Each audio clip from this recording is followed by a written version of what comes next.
With that, I would like to introduce a man who I truly believe will be outstanding in every way and will be the next Vice President of the United States, Governor Mike Pence. Thank you. Thank you, everybody. Thank you. There it is, 28-minute introduction from Donald Trump for his running mate right there, Indiana Governor Mike Pence, who approaches the podium.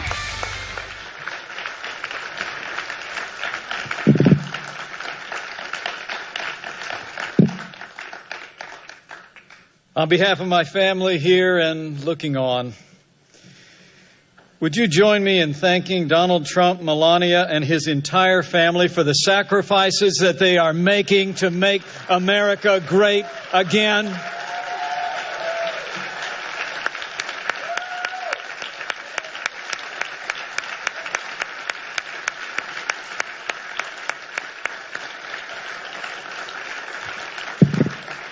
And I thank Donald Trump for the confidence you've placed in us. And I accept your invitation to run and serve as Vice President of the United States of America.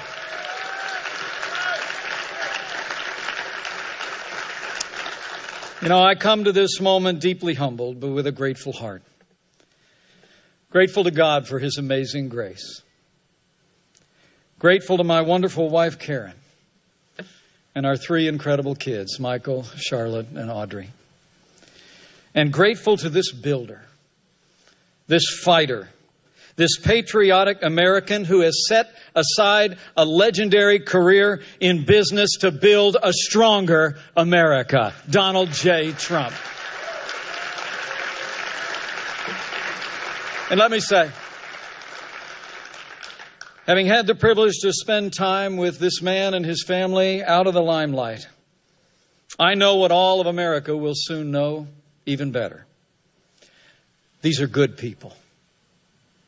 Donald Trump is a good man, and he will make a great president of the United States of America.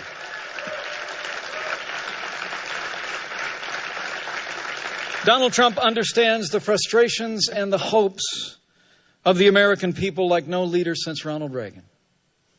The American people are tired. We're tired of being told.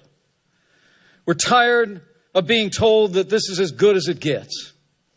We're tired of having politicians in both parties in Washington, D.C. tell us we'll get to those problems tomorrow. And as Ronald Reagan said, we're tired of being told that a little intellectual elite in a far distant capital can plan our lives better for us than we can plan them for ourselves. Donald Trump gets it, and he understands the American people.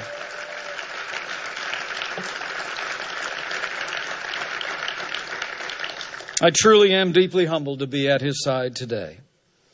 And when I got this call last Wednesday, I could only think of that ancient question. Who am I, O Lord? And who is my family that you have brought us this far? So let me try and answer that question for a few minutes.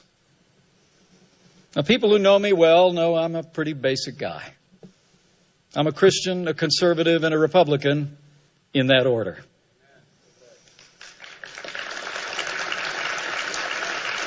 Now, while I currently have the privilege of serving the state that I love, I'm really just a small town boy who grew up in southern Indiana with a big family and a cornfield in the backyard.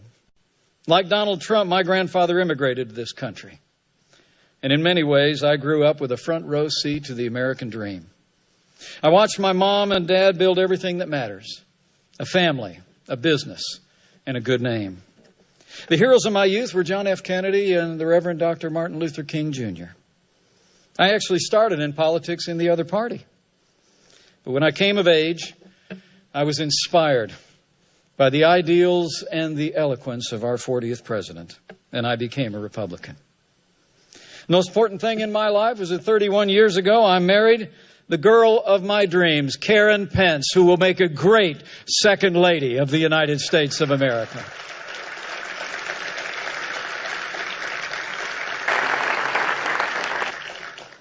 And while this office is An extraordinary office to which to aspire. The highest role I will ever play is DAD. And I'm a proud father of a college student, a graduate turned writer, and a United States Marine.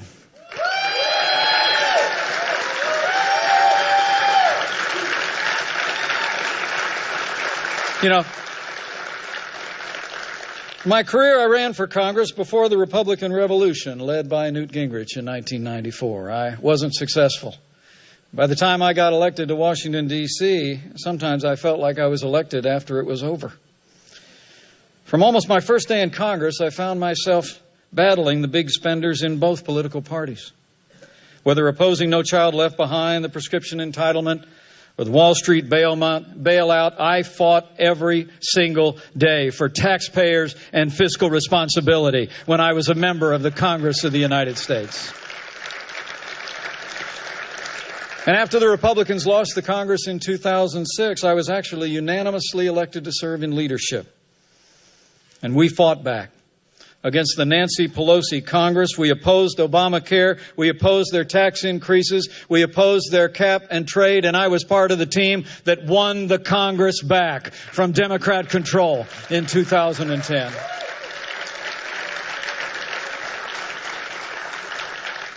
And all that happened before I went back home again to Indiana.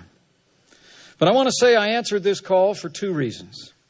First, because I know from firsthand experience that strong Republican leadership can bring about real change, just like we've seen in the Hoosier State.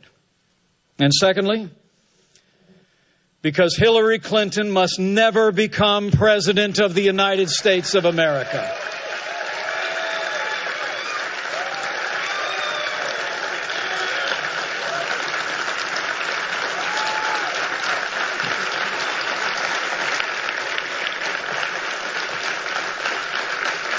Now, on the first point, I know what I'm talking about. You know, in Indiana, we prove every day you can build a growing economy on balanced budgets, low taxes, even while making record investments in education, roads, and health care. We like to say Indiana's a state that works, and it does. Indiana works because Republican principles work every time you put them into practice. Today we have a $2 billion surplus and the highest credit rating in the nation. And since I became governor, Hoosier businesses, large and small, have created nearly 150,000 net new jobs. And we have more Hoosiers going to work than ever before in the 200-year history of the great state of Indiana. That's what Republican leadership gets you. And let me say from my heart, that's what the no-nonsense leadership of Donald J. Trump will bring to Washington, D.C. But elections are about choices. Elections are about choices. And I also joined this ticket because the choice could not be more clear. The stakes could not be higher. Americans can choose a leader who will fight to make America safe and prosperous again and bring real change, or we can elect someone who literally personifies the failed establishment in Washington, D.C. 7.5 years of Barack Obama and Hillary Clinton's policies have weakened America's place in the world and stifled our nation's economy. Terrorist attacks at home and abroad, the grim and heartbreaking scenes from France just a few short days ago, the attempted coup in Turkey, all attest to a world spinning apart. History teaches us that weakness arouses evil. Hillary Clinton and Barack Obama's foreign policy of leading from behind, moving red lines, feigning resets with a resurgent Russia and the rise of ISIS is a testament to this truth of history, and we must bring a change to America's stand in the world.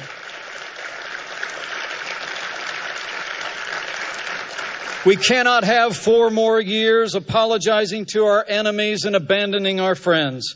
America needs to be strong for the world to be safe. On the world stage, Donald Trump will lead from strength. He will rebuild the arsenal of democracy, stand with our allies, and hunt down and destroy the enemies of our freedom. And at home, the choice is just as clear. Where Donald Trump wants to cut taxes, Hillary Clinton plans to raise taxes on working families, small businesses, and family farms. Where Donald Trump is committed to repeal Obamacare, lock, stock, and barrel, Hillary Clinton looks at Obamacare as a good start and wants to take Bernie Sanders' path down to single-payer socialized medicine. Where Donald Trump supports an all-of-the-above strategy and will end the war on coal, Hillary Clinton actually promised an energy plan that would close American coal mines and put coal miners out of work. Where Donald Trump wants to build a wall and temporarily suspend immigration from countries compromised by terrorism, Hillary Clinton plans to ignore the Supreme Court, reimpose executive amnesty, and would increase our refugee program by more than 500%. And where Donald Trump will appoint justices like the late Antonin Scalia, who will uphold our Constitution, Hillary Clinton will appoint Supreme Court justices who will legislate from the bench, abandon the sanctity of life, and rewrite our Second Amendment. To every American who shares our convictions, I say to you, join us.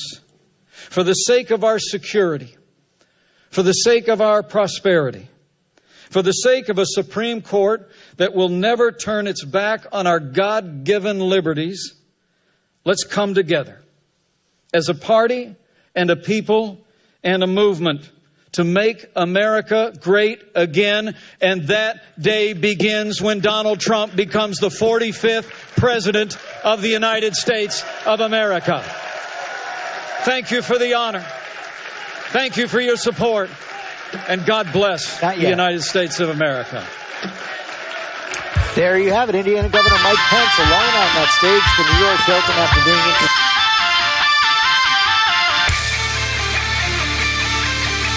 Here's a handshake between the running mates right now.